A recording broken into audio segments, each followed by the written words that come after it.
Olá amigos investidores, estamos de volta para mais um vídeo. No vídeo de hoje a gente volta a falar desse Fiagro aqui, que é um dos queridinhos do canal, um dos que dá a maior quantidade de views, a AZQ11 da AZQuest. Vamos falar do relatório do mês de dezembro, que trata dos dividendos estúpidos, já afirmo isso de cara, pagos agora nesse mês de janeiro. Mas antes eu vou passar algumas informações, alguns números importantes para vocês sobre esse Fiagro. Nos últimos 12 meses, o fundo distribuiu um dividend yield de 19,6%. Você não ouviu errado, meu amigo, 19,6%. O que seria um yield espetacular se não fosse o pequeno detalhe. O P sobre VP dele atualmente se encontra em 0,77, ou seja, o fundo está com 23% de desconto. E vocês sabem, quem acompanha de perto o canal, sabe que eu considero que esse desconto causa uma distorção, uma falseada nesse yield dos últimos 12 meses. E por isso eu faço a correção, trazendo esse valor de mercado para o valor patrimonial e deixando o P sobre VP 1. E esse yield cai de 19,6% para 15%, o que eu considero ainda um bom yield, porque esse fundo atualmente está com a pegada middle risk. E esse yield de 15% para mim é o mínimo que um fundo high yield deveria pagar, mas ele sendo middle risk é um bom yield, acima do que eu pediria, do que eu exigiria, que é 13,5% para um fundo middle risk. Então tá bom esse yield. Vocês sabem, quem acompanha de perto do canal, que normalmente quando eu faço essa correção, esse yield dos últimos 12 meses fica abaixo do que eu gostaria, e nesse caso não, ficou acima. O dividendo pago nesse mês de janeiro foi de estúpidos 13 centavos. Para quem não lembra, esse fundo aqui passou vários meses no ano passado e no final de 2023 pagando 12 centavos, feito um relógio, era 12 centavos, 12 centavos, 12 centavos. E depois teve alguns problemas que fizeram essa distribuição cair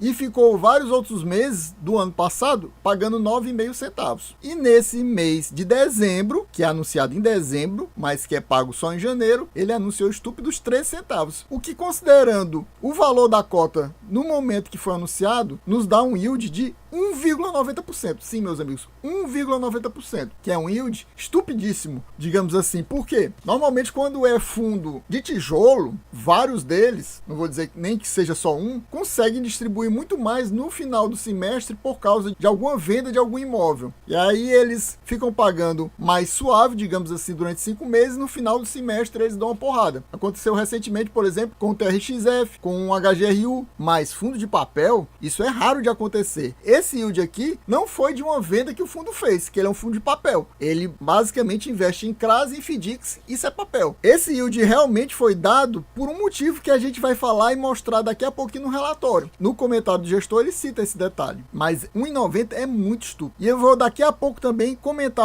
se eu acho que ele pode ou não pode manter esses 13 centavos. Chegamos aqui nos destaques do fundo, a gente vê que o valor de mercado do fundo no fechamento desse relatório era R$ 6,86, atualmente está mais barato do que isso, mas não caiu tanto. Alguns outros fiagros e fundos imobiliários nesse mês de janeiro andam caindo bastante, mas esse caiu, mas caiu relativamente pouco, pelo menos até o momento. O valor patrimonial da cota é R$ 8,62, o valor do patrimônio líquido 207 milhões, o valor distribuído a gente já comentou, e é por causa desse carrego bruto, que é CDI mais 3,75, que eu considero atualmente o fundo middle risk, porque no ano passado, por exemplo, isso aqui era CDI mais 5, basicamente, até um pouco mais do que isso, e agora está CDI mais 3,75, porque ele vem começando a investir e se expor a CRAS com taxas menores, ou seja, são taxas menos arriscadas, e por isso agora a cara do fundo está mais middle risk. O fundo possuía cerca de 29 mil cotistas no final do mês de dezembro e estava com P sobre VP de 0,80, atualmente, como eu falei para vocês, 0,77. E antes de continuar, eu gostaria de lembrar, pessoal, que a gente está numa campanha muito importante. Se você gosta do conteúdo desse canal, se você está estudando e aprendendo com esse canal, você quer que ele continue existindo, não pense duas vezes e já clica no botão Seja Membro. Seja membro você também. Até o final de março a gente está numa campanha para atingir pelo menos 1% dos inscritos se tornarem membros do canal. Se a gente conseguir bater essa meta, o canal irá continuar existindo. Caso contrário, a gente infelizmente vai ter que encerrar as atividades do canal. Então é muito importante que você seja membro. Se você gosta do conteúdo, se você assiste sempre os nossos vídeos, pelo menos uma boa parte deles já vale a pena, porque você tem um pacote de vantagens, incluindo acesso antecipado, grupo exclusivo do WhatsApp comigo e com outros membros para trocar ideias lá. Por apenas R$5, isso é simplesmente ridículo. Muito barato, não dói no seu bolso, e você com isso ajuda a manter o canal. A gente vem para os comentários do gestor, que ele fala que no mês de dezembro foi anunciada a distribuição de dividendos de 13 centavos. Esse rendimento, obviamente, foi superior aos últimos meses, que ele estava pagando 9 centavos e meio. Ele passou uns 5 meses pagando 9 centavos e meio, se eu não me engano, começou em julho e foi até novembro. E por que que ele resolveu pagar 13 centavos? Segundo ele, tá aqui escrito, isso é por causa de uma estratégia de distribuição de dividendos mais conservadoras ao longo do semestre. Ele não deixou assim claro,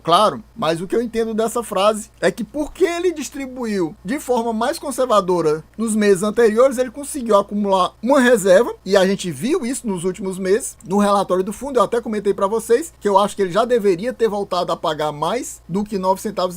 Eu achava que ele dava para distribuir entre 10 centavos, chegando até 11, até por causa da alta da Selic, e ele estava distribuindo 9,5 centavos. 9,5 centavos, eu acho que porque ele acumulou uma boa reserva, e a gente vai ver daqui a pouco na DRE que ele teve um lucro nesse mês de praticamente 13 centavos. Ou seja, ele apenas complementou o valor e distribuiu tudo que recebeu e mais um pouquinho. E eu fiz até as contas para dizer quanto é que eu acho que ele deveria ter pago esse mês. Vou mostrar isso daqui a pouquinho na DRE do fundo. Aí ele fala isso aqui nos últimos meses, ele está sempre falando a mesma coisa, porque isso aqui não mudou muito. O patrimônio do fundo está 97% alocado, em CRAs 68%, em FDICs cerca de 29%. Como eu gosto de sempre falar para vocês, esse fundo aqui investe esses 29,2% em FDIC, o que é fora do normal. A maioria não chega nem a 15%, e esse aqui é quase um terço da carteira investido em FDIC. Então é algo assim diferente mesmo que ele faz. Ele também tem um CRI e tem um pouquinho de dinheiro em carteira, mas o CRI tem um valor baixo de exposição. Aí ele fala também aqui sobre as principais alocações e movimentações do fundo nesse mês de dezembro. Foi a compra de um CRA da BR Agro no montante de 1,2 milhões. Isso representa apenas 0,6% do patrimônio líquido. E algumas outras movimentações a gente vai mostrar daqui a pouquinho no relatório. Chegamos aqui nessa atualização do FDIC KET, mas meus amigos, simplesmente não tem nenhuma novidade. Então por isso eu não vou mostrar para vocês, não vou ler. Tem esse comentário inicial que é o mesmo copiado e colado do mês passado. Se você quer ver o que o fundo disse no mês anterior, aqui no topo do lado direito, vou colocar um cardzinho para você ver o vídeo do mês anterior. Pode ser que eu não tenha falado exatamente no vídeo passado e tenha falado no anterior. Você vai ter essa indicação no vídeo anterior para você ver o que é que aconteceu. Mas eu creio que está nos últimos 2, 3 meses que ele simplesmente coloca o mesmo texto e não tem atualização nenhuma na prática. Aqui nessa parte, ele fala com mais detalhes sobre essa questão do acompanhamento da carteira, da alocação que ele fez nesse CRA BR Agro. Aí ele fala aqui da BR Agro. Quem tiver interesse, dá uma lidinha aí. Eu não vou mais falar sobre isso. A gente já sabe que foi 1,2 milhão a compra que ele fez desse CRA. E o mais interessante que eu achei, que eu até destaquei aqui, é exatamente que o valor desse CRA, no total, é 60 milhões, meus amigos. Ele comprou apenas 1,2 milhões. É bom citar isso porque eu acho que tem gente que acredita que quando um fundo imobiliário, um FIAGRO, um FINFRA, coloca aquele CRA, aquela debênture, aquele CRI na carteira, ele está comprando todo aquele CRA, 100% do CRA. Mas não, meus amigos, eles normalmente compram frações. Então aqui tá claro que ele comprou uma fração e foi bem pequena desse CRA aqui da BR Agro. Em relação a essa Alvoa Lácteos, que foi a movimentação que ele citou, só fez isso. Ele fez o quê? Alterou o vencimento da CRA, que era dezembro de 2025, passou a ser dezembro de 2026. Pronto, essa foi a mudança que ele fez, essa foi a movimentação que ele fez, além daquela alocação no CRA da BR Agro. E chegamos aqui na DRE do fundo, mas antes disso eu gostaria de perguntar para você, você possui o AAZQ11 na sua carteira? Tá pensando em colocar ele na sua carteira ou até aumentar a sua posição, aproveitando esse momento que ele tá com esses 23% de desconto? Ou ao contrário disso, você tá querendo vender ele porque você tá achando que ele tá pagando pouco? Me diga aqui nos comentários pra gente trocar informação, trocar figurinhas. Me diga quais são os seus fiagros, que eu diga quais são os meus. E meu amigo, se você não é inscrito nesse canal, não perca mais seu tempo. Já se inscreve, não pense mais nada, já se inscreve, já larga aquele likezão, muito importante largar o like pro YouTube distribuir para mais pessoas e a gente conseguir bater a meta de views e trazer novamente no mês que vem mais uma leitura do relatório do AZQ. E não esqueça, se torne membro do canal, porque esta é a única forma que nós temos de continuar a produzir conteúdo para você. Você acha importante, relevante para os seus estudos a continuação desse canal? Temos alguns conteúdos que praticamente são exclusivos do nosso canal. Por exemplo, esse Fiagro aqui, basicamente é nosso canal que traz. Eu não vejo nenhum canal grande ou de porte médio trazendo conteúdo aqui sobre a AZQ11 com frequência. Pode até trazer de forma aleatória, esporádica, mas não com frequência como nós trazemos. Então, você quer a continuidade desse tipo de conteúdo, já clica no botão Seja Membro, se inscreva, nem que seja naquele pacote mais baratinho de apenas R$5. A gente precisa de 50 membros até o final do mês de março para a gente manter o canal ativo. A gente chega na DRE do fundo e essa DRE é daquelas que são com um ano completo. Então eu gosto dela porque a gente tem uma visão total do ano. A gente vê que no mês de dezembro o fundo teve uma receita total de 3 milhões e 300 praticamente. No mês anterior tinha sido praticamente 3 milhões. Então teve um crescimento na receita. Mas a gente observa, olhando a DRE dos últimos 12 meses, que é muito variável essa receita do fundo. Principalmente o principal, que é a receita com juros das CRAs. Ela varia muito. Como ela é muito variável, a gente nunca sabe qual é o mês que tem uma receita maior, qual o mês que tem uma receita menor. Mas a princípio, com essa DRE do ano completo, a gente consegue observar que normalmente em janeiro temos também uma receita muito boa. O detalhe é que no mês de janeiro de 2024, o fundo estava 100% sem nenhum problema, mas ele teve um problema desse FDIC KET e teve outro problema com outro CRA, que agora não aparece mais nem na carteira do fundo. Por isso, eu não creio que o fundo vai receber aproximadamente 3 milhões e 700, mas eu creio que deve receber pelo menos na faixa de uns 3 milhões e 300, mais ou menos o que recebeu em dezembro. Então, por isso, eu já prevejo que o fundo deve ter um resultado líquido, um lucro nessa faixa aqui de 3 milhões e 100, que nos dará mais ou menos o mesmo retorno aqui de dezembro, na faixa de quase 13 centavos. No mês de dezembro, o resultado foi 12,8 centavos e ele pagou quanto? 13 centavos, ou seja, ele teve que colocar 0,2 centavos que ele tinha na reserva para complementar o rendimento, porque ele vinha pagando religiosamente 9 centavos e meio nos últimos 5 meses. No mês passado, por exemplo, que também teve um resultado interessante de cerca de 2 milhões e 700, ele teve um resultado por cota de 11,4 centavos. Ele pagou quanto? 9 centavos e meio, ou seja, ele colocou praticamente 2 centavos em reserva e ficou com 4,1 centavos. Nesse mês, como ele utilizou 0,2 centavos, ficou com 3,9 centavos de reserva, ou seja, ele tem praticamente 4 centavos. Aí você me pergunta, Adriano, você acha que ele vai pagar de novo 13 centavos? Como ele falou lá em cima que está com postura conservadora, eu não creio que ele vai pagar 13 centavos, que seria pagar basicamente tudo que ele vai receber de novo no mês de janeiro e ainda complementar.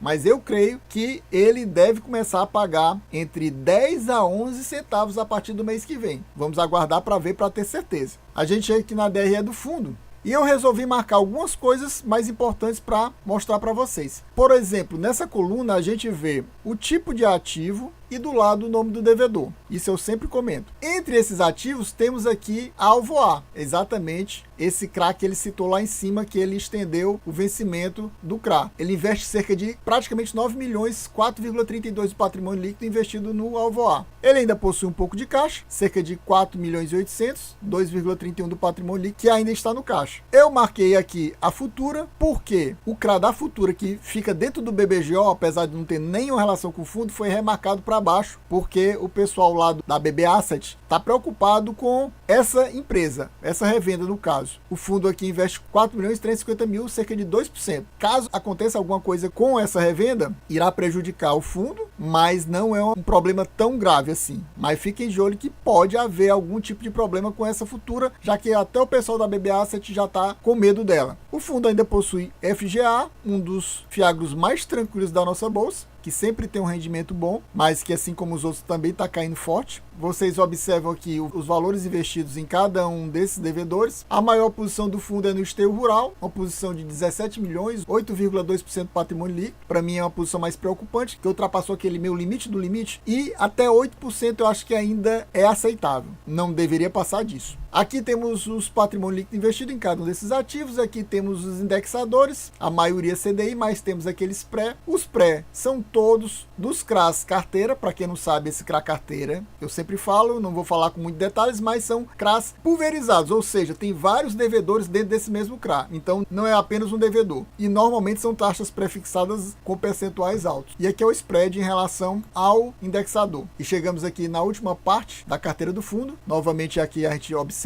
o tipo de ativo, os devedores. Aqui é um CRI, aqui é a AgroGalaxy, que deu problema, mas o investimento, felizmente, aqui do AZQ11 nela é muito baixo, 0,18%, mas a cota do fundo foi muito punida por esse problema da AgroGalaxy. Muita gente pensou que ia dar problema quando a AgroGalaxy deu problema. Na época o fundo estava pagando 9 centavos e meio e continuou pagando 9 centavos e meio como nada tivesse acontecido, até porque a exposição na AgroGalaxy é baixíssima, 0,2%, não deu nem para sentir, não causou impacto nenhum no rendimento do fundo, e agora até subiu. Aqui temos o CRA da BR Agro, que foi o que ele citou lá em cima, que ele começou a investir agora, 1,2 milhões, cerca de 0,60% do patrimônio líquido investido aqui. Aqui nessa coluna temos os valores investidos, aqui os percentuais investidos, aqui os indexadores, e nessa última coluna a gente já sabe as taxas. Pessoal, então a gente vai ficando por aqui, espero que vocês tenham gostado. Quem gostou já sabe, se não for inscrito, se inscreva agora mesmo, já larga aquele likezão e, por favor, se for possível, com apenas R$5, seja membro do canal, se torne membro do canal, que é muito importante. Se você acha importante esse canal, se você acompanha o nosso canal,